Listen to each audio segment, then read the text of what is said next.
Esse é o Mundo em Revolução e nós vamos falar agora sobre a situação na Ucrânia, hoje, dia 21 de novembro de 2023. São 8 horas da manhã aqui no Rio de Janeiro, 1 hora da tarde em Kiev, no momento que eu gravo esse vídeo, e temos uma notícia muito triste. Mais um herói brasileiro que tombou em terras ucranianas, defendendo a liberdade, lutando por uma causa justa. Infelizmente, o Júlio César Salles Soeiro foi voluntariamente para a Ucrânia. Estava lutando próximo de Avdivka quando foi atingido por um míssil. Ele e mais dois voluntários, um ucraniano, um americano e um canadense. Os três, infelizmente, vieram a óbito. Muito triste com essa história. Meus sentimentos à família e aos amigos do Júlio.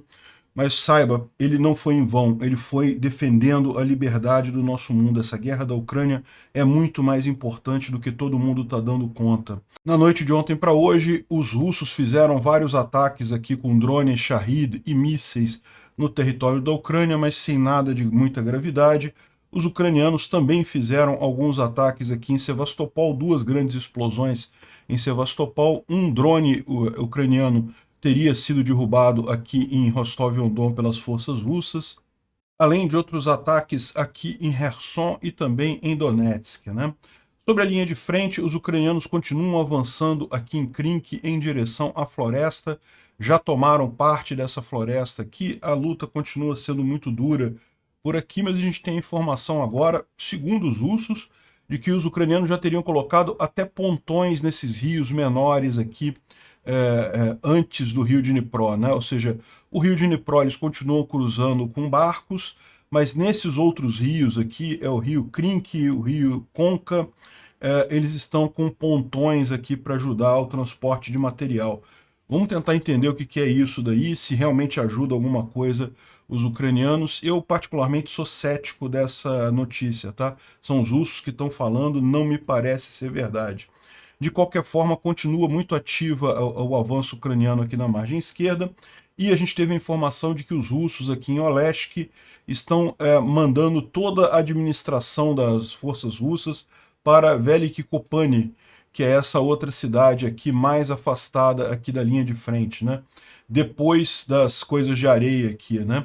Então, é mais um sinal de que pode ter um gesto de boa vontade dos russos aqui. Eles já sabem que não vão conseguir segurar a margem esquerda aqui, já estão começando a tirar as atividades administrativas aqui da região de Olesk, né? Aqui em Orihiv, as atividades estão realmente lentas, não teve muita mudança. Eu acho que o pessoal está esperando passar a fase de lama para fazer ações maiores aqui. Vocês sabem, essa época do ano lá na Ucrânia tem muita chuva, muita lama no solo. Isso deve se resolver lá por meados de dezembro, quando o solo deve congelar novamente, entre meados de dezembro e início de janeiro, né? Agora, os russos fizeram um ataque grande aqui em Novomihailivka. Chegaram, inclusive, a avançar um pouco aqui ao sul da cidade. Nada significativo, mas é lógico um ponto de atenção. Também aqui em Avdivka a gente tem novas informações de russos avançando sobre a linha de trem aqui. De novo, um ponto de preocupação, não é nada crítico, mas mais pontos de preocupação por aqui, né? Hoje Kiev está cheio de visitas. Veio o presidente da Comunidade Europeia, veio também o ministro da Defesa da Alemanha. Estão todos em Kiev negociando aí os próximos passos da ajuda à Ucrânia pela Europa, né? E ontem, vocês lembram, o Lloyd Austin, que é o secretário de Defesa americano, esteve em Kiev também, e hoje foi anunciado um pacote de 100 milhões de dólares de ajuda para a Ucrânia, e aí inclui um monte de munição, principalmente munição, mas um novo lançador HIMARS, né? Faz muito tempo que os americanos não mandam um lançador HIMARS. Curioso de pensar qual foi a lógica disso daí. Vamos falar sobre esses e outros assuntos em detalhes. Essas notícias foram sugeridas por Sagat Bordiev, Minha Internet Via Cipó Tá Foda e várias outras pessoas. Obrigado aí ao pessoal que sugeriu as notícias lá no nosso site, no visãolibertaria.com. Obrigado a você que está assistindo o nosso vídeo. Se você gosta do nosso conteúdo, por favor, deixa o seu like, se inscreva aqui no canal, né? Bom, antes da gente entrar no assunto propriamente dito, vamos falar um pouco sobre o Júlio César Salles Soeiro. Muito triste a situação. Ele é lá de Rondônia, ele foi para a guerra como voluntário logo no início dessa guerra, já estava lutando há mais de um ano lá na Ucrânia, fez várias operações com sucesso. Infelizmente, ele acabou sendo atingido ali em Avdiivka, né? O pessoal aqui do Oeste, da revista Oeste, fala aqui, até escrevem Avdiivka errado, né? Advívica, avisa o estagiário aí que é Avdiivka, né? Bom, segundo as informações, o corpo dele não poderá ser recuperado, ele foi atingido por um míssil, o que significa que não sobrou muita coisa, infelizmente. É uma situação muito triste. Mais uma vez, meus sentimentos à família, aos amigos do Júlio, mas mais um que tomba pela causa da liberdade, né? Que tomba lutando por um mundo livre, um mundo em que um país não pode simplesmente, aleatoriamente, resolver invadir outro, sem provocação nenhuma, sem motivo nenhum, como a Rússia fez com a Ucrânia, né? Se prevalecer a Rússia nessa guerra, o mundo nunca mais vai ter paz, porque qualquer país que tenha um exército mais forte vai se achar na condição de invadir outro país e conquistar alguma coisa. A gente tem que fazer a Rússia perder essa guerra a qualquer custo. É muito lamentável, eu sei que o preço é caro, eu agradeço aí ao Júlio pela dedicação dele, todos nós, toda a humanidade deve ao Júlio e a todos os outros heróis que morreram nessa batalha. O Itamaraty está tentando ver se consegue trazer o corpo, mas eu, sinceramente, eu não quero dar falsas esperanças não. Nesse tipo de situação é muito difícil você conseguir alguma coisa, né? Enfim, a gente vai falar sobre a situação em Avdiivka. A Oeste erra aqui também ao falar que Avdiivka é uma cidade industrial e foi controlada por Moscou em julho de 2014 e desde então havia tensão na região. Não, desde então ela foi recuperada pelos legítimos donos, os ucranianos, e a Rússia está tentando retomar Avdiivka novamente, agora sem sucesso até o momento, né? Bom, falando sobre a situação dos bombardeios ontem, houve 9 drones Shahid, houve 10 drones Shahid, dos quais 9 foram derrubados pela Ucrânia, e teve também um Iskander-K que também foi derrubado. Infelizmente também teve mísseis S-300, esses não foram derrubados, né? Então isso aqui foi o ataque russo ontem. Não tem nenhuma informação de grande dano, mas teve sim alvos civis atingidos, teve pessoas feridas nisso daí, né? Bom, os ucranianos também fizeram ataques hoje, né? A gente pode ver aqui, teve 2 explosões aqui em Sevastopol, hoje pela manhã, e também aqui em Rostov-on-Don, os russos alegam que derrubaram um drone ucraniano aqui. Isso foram ataques ucranianos, né? Teve também um ataque ucraniano usando HIMARS que destruiu um centro de comando e controle russo móvel, né? O P-149 Akesh, que estava aqui na região de Luhansk, em Donetsk.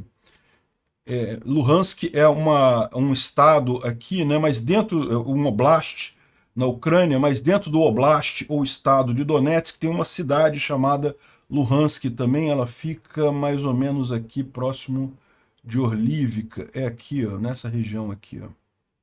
Luhansk.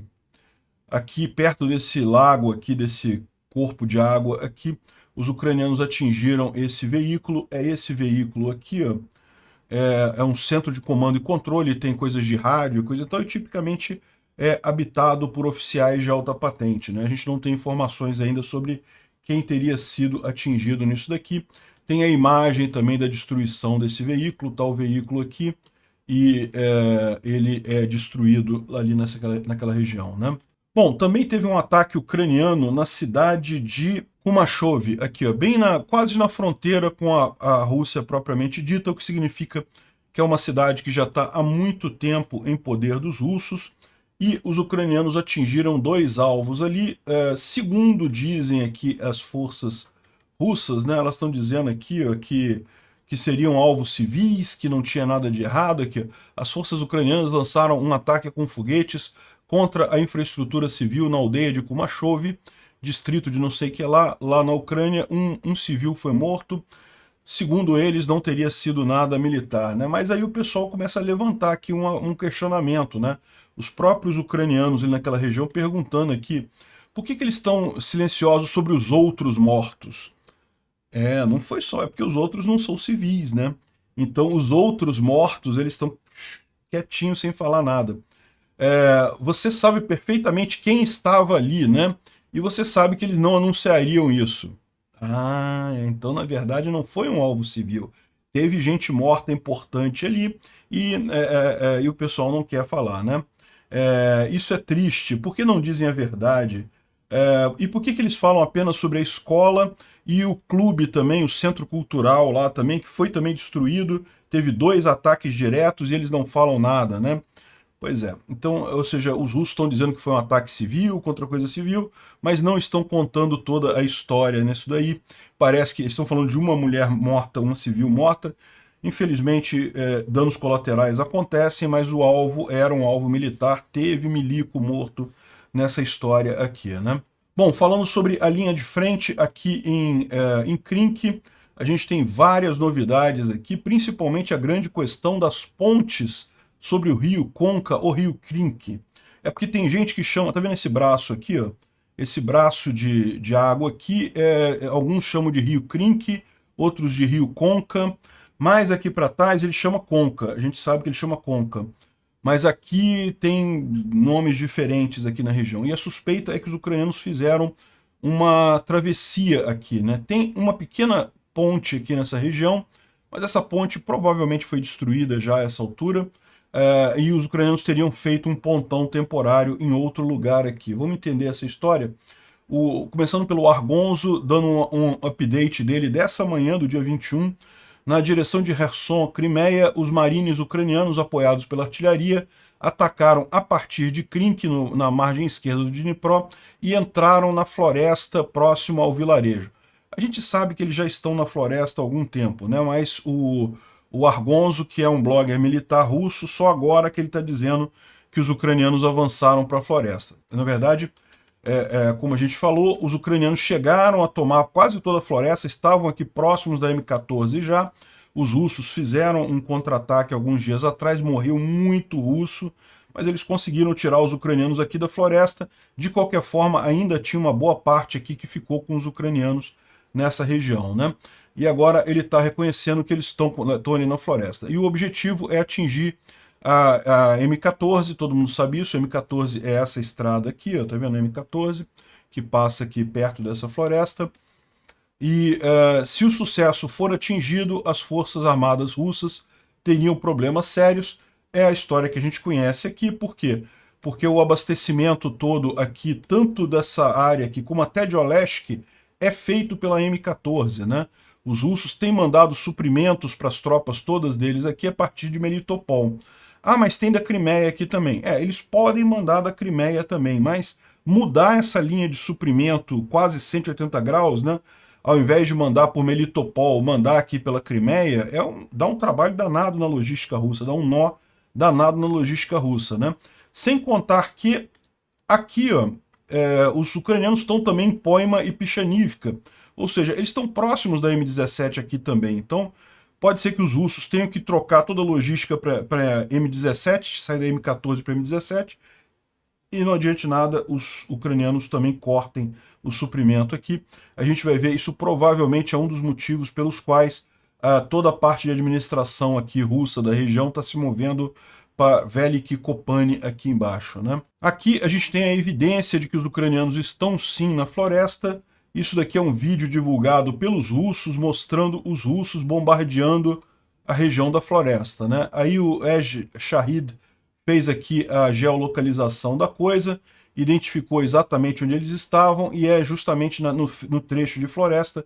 Os russos estão bombardeando os ucranianos que estão na floresta, quer dizer que os ucranianos estão na floresta, né? Tem outro bombardeio aqui também, da mesma forma. Repara Krink aqui, a floresta lá atrás e os russos bombardeando a floresta. Ou seja, de fato, os ucranianos estão na floresta, os russos estão tentando tirar eles de lá. Não vão conseguir, mas estão tentando, né? O Reporting from Ukraine está contando a história daquele lançador de foguetes que a gente mostrou ontem, né? Aquele TOS que foi destruído aqui, que você lembra, né? A Ucrânia está aqui avançando, os russos tentaram um contra-ataque muito grande, falharam, e quando os ucranianos fizeram então um grande ataque ali com munição termobárica, né? Uma munição explosiva muito forte. Só que a questão é, essa munição ela tem um alcance pequeno, então eles sabiam que isso tinha acontecido em alguma região desse círculo aqui. O lançador de foguetes estava nesse círculo aqui. E aí realmente eles identificaram aqui nesse ponto, na M14, e destruíram o lançador de foguetes. Aquela imagem que a gente mostrou do lançador de foguetes aqui destruído do lado da estrada é justamente esse lançador de foguetes que tinha sido enviado pelos russos para tentar atingir os ucranianos em Krink e não conseguiram, né? Não tiveram sucesso. E ele fala aqui sobre a travessia dos ucranianos, como é que está sendo feita, e fala também sobre a possibilidade, sobre as pontes que estão sendo usadas aqui nos rios aqui da região para abastecer os soldados aqui na região, né? Mas isso, quem falou sobre essas pontes primeiro foi o Haibar. Aqui o David D traz a tradução do Telegram do Haibar, né? O Haibar sempre bota uns mapas aqui. O Haibar é um comentarista russo, é um blogger militar russo. Ele faz uns mapas bastante razoáveis aqui em termos de informação gráfica, mas dos comentaristas russos ele é o menos afetado, né? O menos otimista com a Rússia, mais pé no chão. Ainda assim é um propagandista russo, portanto ainda mente, né? Então ele está falando justamente sobre a situação aqui em Poima, Pichanivka e também aqui em Krink. E o que ele diz aqui é o seguinte, olha só.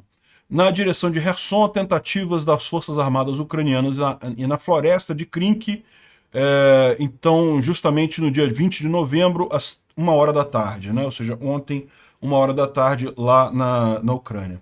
Enfim, a gente sabe realmente que os ucranianos avançaram na floresta ali. Aí ele continua aqui, ó. Pelos últimos dias, a situação na direção de Kherson está mais ou menos a mesma. Os marines ucranianos dos grupos de strike Katran mantêm a parte central do vilarejo de Krink. Apesar de impacto regular de fogo russo e tropas russas também, as formações ucranianas conseguiram estabelecer um fluxo de suprimento a partir da ilha Frolov, equipando duas pequenas travessias no rio Conca, né? Então, esse que é a questão. Aqui que ele está falando da questão do rio Conca. E a grande dúvida é o seguinte, como eu falei para vocês, isso seria mais ou menos óbvio, né? Veja, os ucranianos eles têm que abastecer essas tropas que estão aqui, que significa várias travessias de equipamento, material, munição, comida. É uma operação complexa, né? E o rio Dnipro aqui, por enquanto, não tem como fazer um pontão aqui, seria um pontão grande demais, seria um alvo muito fácil para os russos aqui, mas esses braços menores aqui podem ser realmente atravessados de forma mais simples, né? Um pontão mais barato. Se os russos destruírem, é chato, mas não chega a ser uma perda tão grande assim, né? Diferente de um pontão que conseguisse atravessar todo o Dnipro. E isso agilizaria a entrega de comida aqui em Krink, de mantimentos aqui, né? A questão toda é a seguinte, eu não estou muito certo disso não, porque se você olhar a região aqui, ó, no mapa com a visão do local aqui, né, repara como é que essa parte toda aqui, ela é muito pantanosa, né, muito cheia de coisa aqui, né. Você tem essa pontezinha aqui, essa ponte aqui não é pontão não, tá, essa aqui é uma ponte mesmo que tem aqui para a ilha. Mas veja, só tem caminhos aqui, ó, não tem uma estrada verdadeira aqui, né? Dá para ver trechos aqui, ó, talvez aqui tenha uma estrada passando aqui, por essa vegetação aqui, mas não tem uma estrada propriamente dita nessa região aqui. Então seria muito complicado realmente usar pontes aqui. É muito mais fácil para os ucranianos pegar um barco nessa região aqui, atravessar, entrar no rio Conca de barco, e vir com o barco até aqui e já desabastecer, já botar o suprimento diretamente na cidade de Krink, né? Não faz sentido esse negócio de... realmente, se os ucranianos pudessem fazer só essa travessia aqui, é melhor. Por quê? Porque essa região aqui está relativamente longe da linha de frente. A linha de frente agora já está nas florestas aqui, já tem uma região aqui toda tomada pelos ucranianos. Então já estaria bem distante aqui da linha de frente, eles poderiam fazer essa travessia com muita calma, e daqui até a cidade iriam de caminhão ou iriam de algum outro tipo de veículo para chegar aqui com os mantimentos, né? Seria uma coisa boa.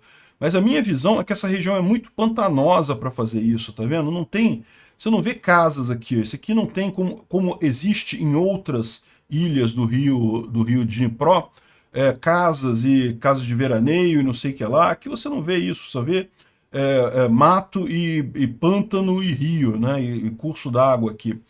Então, eu não consigo ver que tenha estrada para chegar aqui e fazer essa operação. Então, eu sou cético, tá? Eu acho que essa... Aqui, ele está falando o rio Conca aqui, o rio Crinca aqui. Seriam os dois rios aqui, mas é basicamente a mesma coisa, né? Mas, de qualquer forma, é isso que ele está dizendo. Pode ser que eles tenham informação sobre isso, que tem duas pontes cruzando o rio Conca ali, fazendo o abastecimento de Crink ficar mais fácil, né? Graças a isso, e bem como a proteção de fogo da artilharia do lado direito do rio Dnipro, os ucranianos conseguem fazer rotação das tropas, enviar suprimentos e tudo mais. À noite, os grupos de assaltos frescos que foram transferidos para Krink rapidamente tomaram posições na floresta atrás da estrada. E agora os destacamentos estão na mesma linha aguardando a chegada de reforços. Ao mesmo tempo, existe um outro assalto, uma outra unidade de assalto em reserva. Ou seja, é uma operação bastante complexa que os ucranianos têm ali. E ele fala aqui que não existem mudanças significativas a oeste de Olesk, né? Os marines ucranianos, há poucas semanas atrás, também conseguiram um ponto de apoio na área da ponte de ferro, né? E estão mantendo as posições ali. À noite, aproveitando as condições atmosféricas que estavam ruins, vários grupos de assalto em 2 barcos foram enviados para a ilha de Sodovoye, que é essa ilha, aqui a gente está falando mais aqui mais de baixo aqui, essa ilha aqui, ó, que é justamente onde está a outra cabeça de ponte ucraniana, né? A artilharia do inimigo, ou seja, do caso dos ucranianos, também está ativa ao longo de toda a margem direita do Dnipro, e vários soldados com manpads, que são aqueles sistemas de defesa antiaéreo pessoais, né, estão ficando em Krink, no local de Krink, para dar cobertura aos marines ucranianos de um possível ataque aéreo. A atividade das forças armadas ucranianas na direção de Rolopristan também aumentou. Em áreas populadas a pouca distância ali da cabeça de ponte em Rolopristan, apareceram novas unidades do exército ucraniano, ou seja, que pode indicar que vai ter um avanço aqui em Rolopristan, né?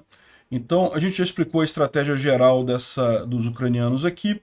Se você reparar aqui, a margem esquerda do rio Dnipro nessa região tem uma série de areões aqui, de dunas aqui, que são áreas onde não tem muita passagem de estrada, não tem muita via para acesso aqui, né? Isso deixa os russos que estão na margem esquerda com poucas opções.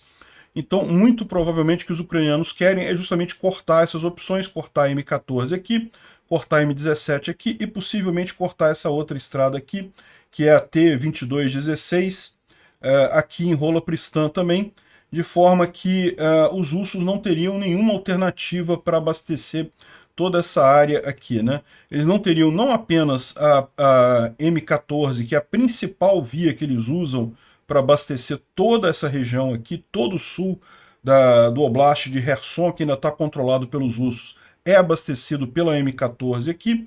Cortando a M14, eles poderiam mudar a coisa para a Crimeia. Seria difícil, mas poderiam mudar.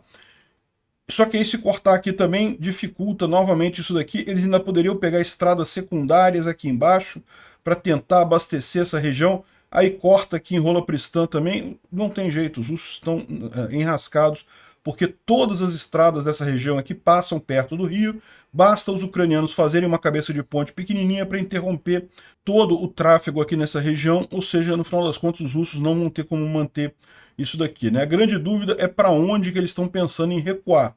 Uma alternativa seria recuar para logo depois dos areões aqui, né? Porque até aqui a estrada vai, né? Então eles poderiam continuar aqui em Nova Kakhovka e coisa e tal, Nova Maiarca, Brilivka e etc. E também manter aqui Skadovsk, Lazumi e outras áreas aqui ao sul, né?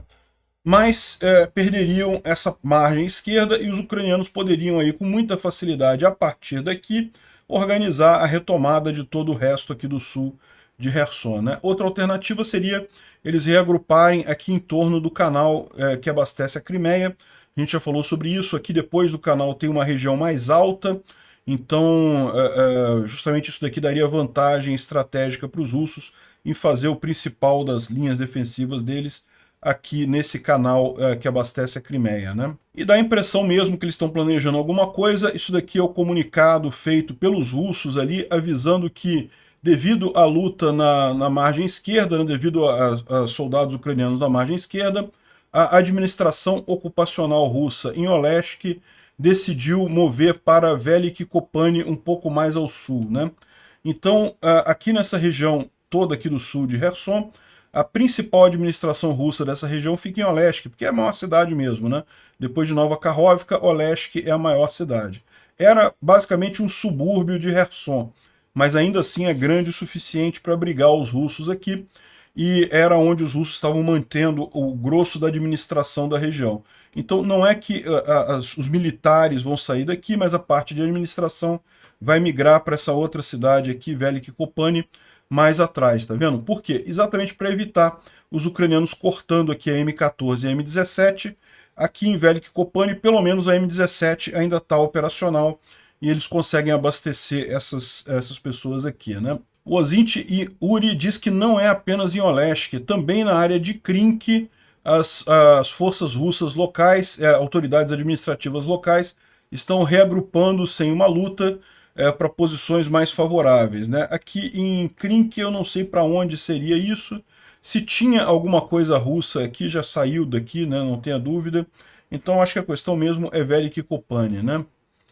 Bom, e também foi reportado que lá em Olesk os russos estão conduzindo buscas entre a população civil e pessoal militar, procurando por pessoas que deram ajudas para as forças armadas ucranianas. Ou seja, é óbvio que sim, né? Os ucranianos querem voltar para a Ucrânia, querem que os russos saiam. Então certamente tem gente que ajuda os ucranianos aqui em Olesk. Aliás, isso é uma constante em toda a área ocupada pelos russos, até na Crimeia. Essa lenda de que tem ucranianos que gostam dos russos é só uma lenda, né? Pode ter um lunático ou outro, mas o grosso da população quer a Ucrânia, né? Enfim, estão fazendo essa busca ali em Olesk, que significa que a situação não está boa para eles ali. O RDH está falando aqui uma coisa curiosa, né? Quem está no comando das forças russas ali no fronte de Dnipro? Porque a gente sabe que o Makarevich, que era o general que estava comandando as tropas russas ali, foi retirado e botaram o Teplinsky. Só que logo que o Teplinsky tomou posse, ele foi atingido, o quartel-general foi atingido por HIMARS no início de novembro ainda, né? Algumas pessoas dizem que ele teria morrido, mas o consenso, a maior parte do pessoal diz que não. Ele sobreviveu, mas ele teria ficado com trauma, né? Porque isso acontece realmente. É traumatizante você ser bombardeado, né? E se ele está traumatizado, está no hospital, então quem é que está comandando as forças russas ali, né? E a grande questão é essa, né? Ninguém sabe quem é que está comandando. Muitos movimentos totalmente absurdos, como por exemplo o TOS-1, que chegou ali perto da linha de frente e acabou sendo destruído. E ele diz aqui que eu estou imaginando que ninguém quer esse trabalho, porque já está todo mundo sabendo, entre os generais russos, que vai ter o recuo, que os russos vão precisar recuar. Então, o general que tomar a posse ele vai estar na mesma posição do Surovikin. Vocês lembram, o Surovikin foi colocado no comando do exército russo e imediatamente em seguida os russos perderam a margem direita do rio Dnipro inteira, né? Toda essa região aqui eles tiveram que recuar, tiveram que abandonar, porque não estavam conseguindo manter. É a mesma situação aqui que a gente está vendo. Os russos não conseguem manter essas tropas aqui, eles vão ter que recuar. Só que o que acontece? Eles botam um general, aí o general faz o recuo, não tem alternativa, ele tem que fazer aquilo, e depois eles tiram o general e dizem que a culpa foi dele, que ele recuou, que perdemos aquela região porque o general XYZ foi culpado disso, né? Fizeram isso com o Surovikin aqui na margem direita do Dnipro. Muito provavelmente vão fazer com qualquer um que seja apontado como comandante aqui nessa margem. Muita gente pensava que iriam fazer isso com o Teplinsky. O Teplinsky já foi tirado de outras frentes lá da Rússia, justamente porque ele bateu de frente com o alto comando russo. Ele é um general muito competente, ou pelo menos era, antes de ter o shell shock lá, antes de ficar traumatizado com bombardeio. Mas ele não agradava ao alto comando russo, né? Então pode ser que botaram o Teplinsky aqui para ele fazer o recuo e depois botarem a culpa nele, que ele teria causado a perda da margem esquerda aqui do rio Dnipro, né? Mas o fato é esse, aparentemente ninguém está comandando as forças russas ali. Certamente alguém está, né? Eu digo, não tem um nome específico ali para isso. O David D traz aqui para gente uma fala que surgiu no Telegram do 810º Batalhão Marine, Brigada Marine lá dos russos, né? Eles falam aqui um monte de coisas sobre como o comandante Call Sign, o comandante com o nome de guerra Listok, organizou um trabalho competente para cobrir a evacuação dos soldados e coisa e tal. E também menciona dois guerreiros com o nome de guerra Brick e Kazar, que em 20 dias de combate conseguiram fazer 131 evacuações de soldados feridos e, enfim, fala um monte de coisa, que só coisa elogiosa para o pessoal. Mas o David D destaca alguns pontos aqui, né? Então eles falam aqui, ó, dois rapazes evacuaram 131 tropas em 20 dias. Isso sozinho, contando mortos e outros feridos, é cerca de 25% da unidade inteira em 20 dias.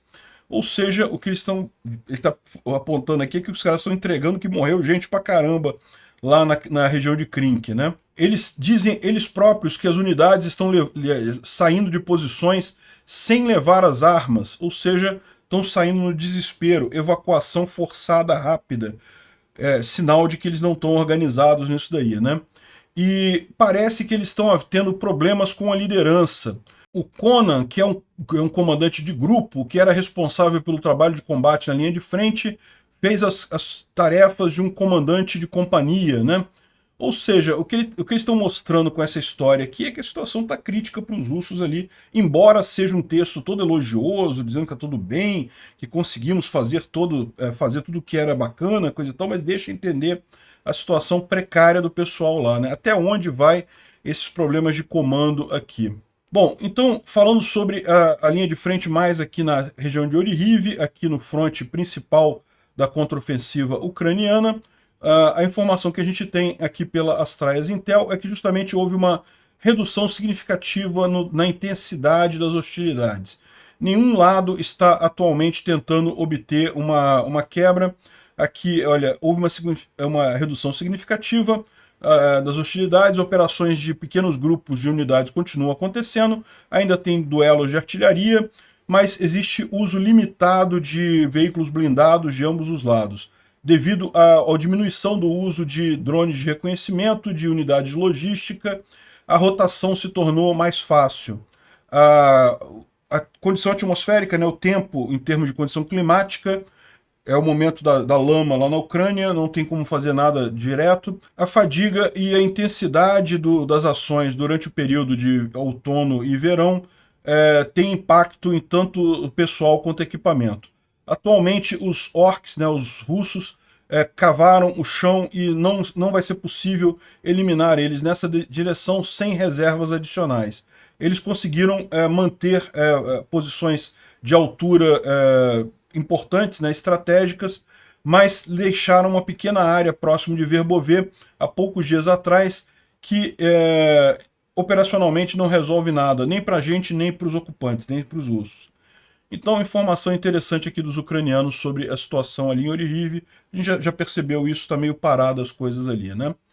Aqui a gente tem combates, operações de combate na área de Novomihailivka. É mais para cá, ao sul aqui de Avdiivka, nessa região aqui, ó, Novomihailivka. Novomihailivka é justamente essa área que houve alguma tentativa russa de avanço. Aqui tem também um tanque russo que foi desabilitado com a tentativa de ataque de russos lá em Novomihailivka também. Então estão falando sobre essa região aqui, mas não teve nenhuma grande mudança ali, né?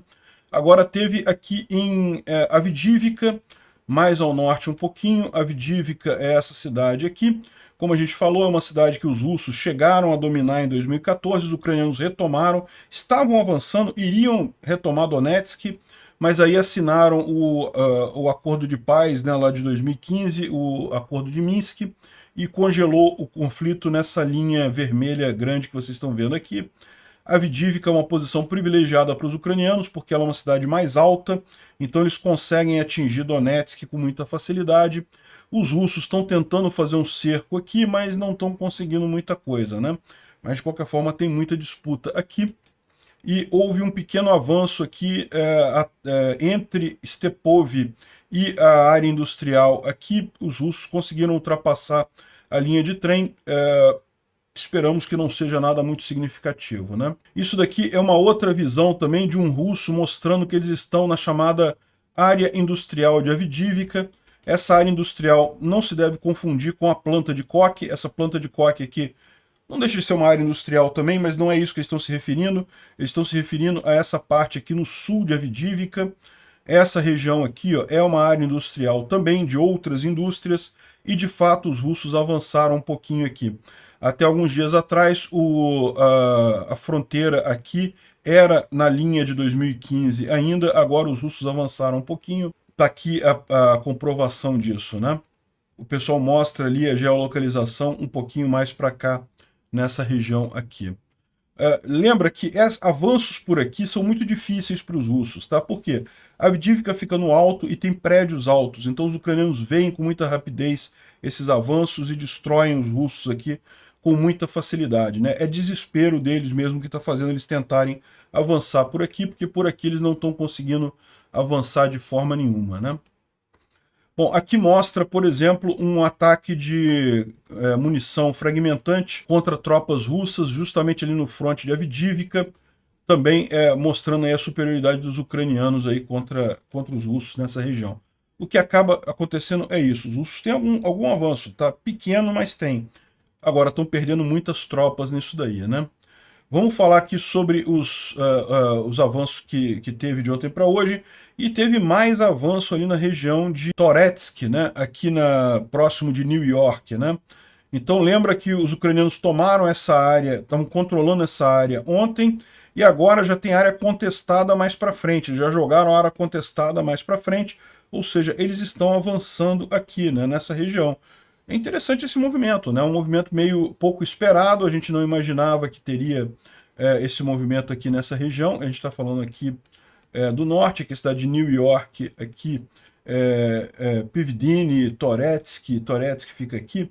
Enfim, nessa região aqui que está justamente os ucranianos avançando aqui, já ultrapassaram a linha de 2015 também, aqui nessa direção, no outro sentido, né? Aqui a gente está falando justamente sobre Avdiivka, né? Os russos avançaram mais um pouquinho ao norte aqui, aparentemente retomaram aquela área que a contraofensiva ucraniana tinha tomado aqui. Os ucranianos chegaram até a linha de trem aqui, mas aparentemente os russos retomaram essas posições aqui no norte, mas nenhuma mudança no sul aqui ou na região da fábrica de coque aqui em Avdiivka, né?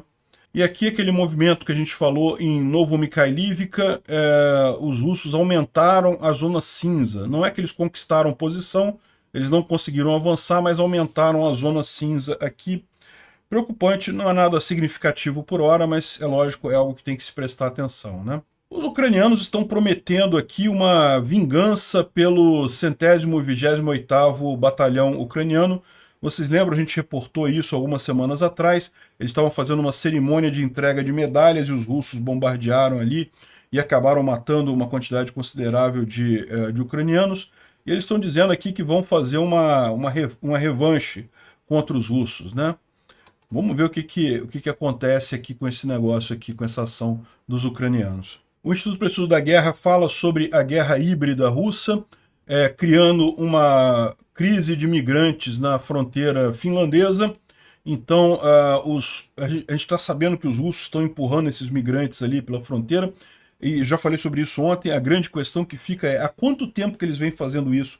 Será que toda essa crise de migrantes na Europa, que fez eleger mais gente de direita e coisa e tal, não é ação russa, né? É o que eu falo para vocês, eu sou a favor de fronteiras abertas, eu não tenho esse negócio não, acho que fronteira é linha imaginária, deixa o pessoal entrar quem quiser. Mas o que a gente está vendo aqui é que não é um movimento natural de pessoas querendo ir para a Europa. Ao contrário, é uma coisa estimulada pela Rússia com objetivos de fazer guerra híbrida. É uma guerra híbrida isso daqui, né? Impressionante mesmo. Que é isso na fronteira com a Finlândia, todo mundo sabe, tá óbvio aqui. A dúvida que fica é sobre as outras migrações, a ilha de Lampedusa, lá na Itália, outras coisas desse tipo, né? Será que isso não é os russos também fazendo esse tipo de movimento, né?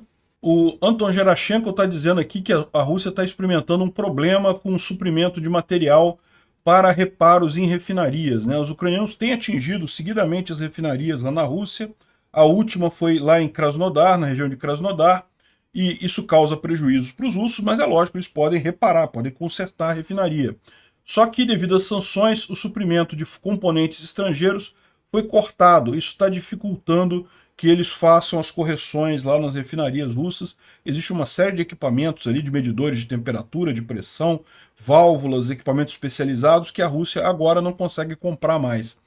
Isso pode gerar problema aqui, ó. Já existem falta de partes e isso pode gerar uma crise de combustível na Rússia. Isso pode ter piorado a crise de combustível que começou no verão lá na Rússia e continua acontecendo agora, falta de diesel e falta de gasolina em várias estações, né? Vocês lembram do avião russo que deu uma pane no ar e precisou pousar, fazer um pouso de emergência num campo na Sibéria? Pois é, ele está lá até agora. Os russos não têm como desmontar ele, então tiraram os passageiros, né? Felizmente não foi uma tragédia, cercaram a área e o avião ficou lá. E não se sabe quando que ele vai sair.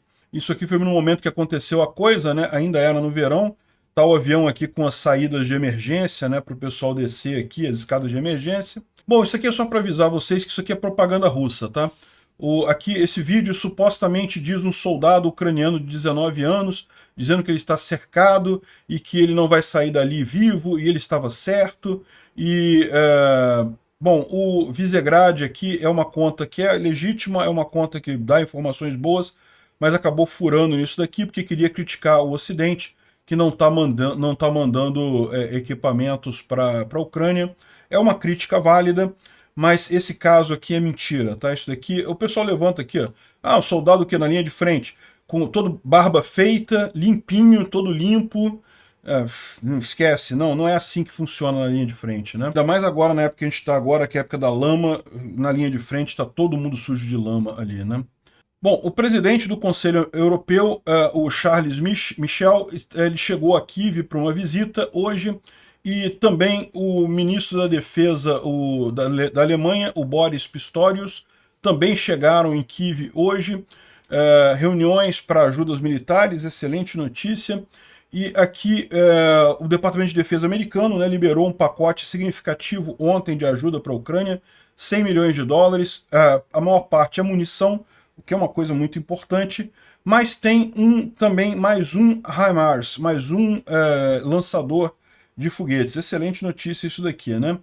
Enfim, munição de demolição e equipamento para o inverno, peças para manutenção. 100 milhões de dólares é bastante dinheiro. Realmente conseguiram uma ajuda significativa aqui à Ucrânia, mostrando que os Estados Unidos vai continuar nesse caminho, né? Bom, uma coisa curiosa está acontecendo lá na Ucrânia, que é o fato de que as opiniões estão se dividindo sobre o Milei, né?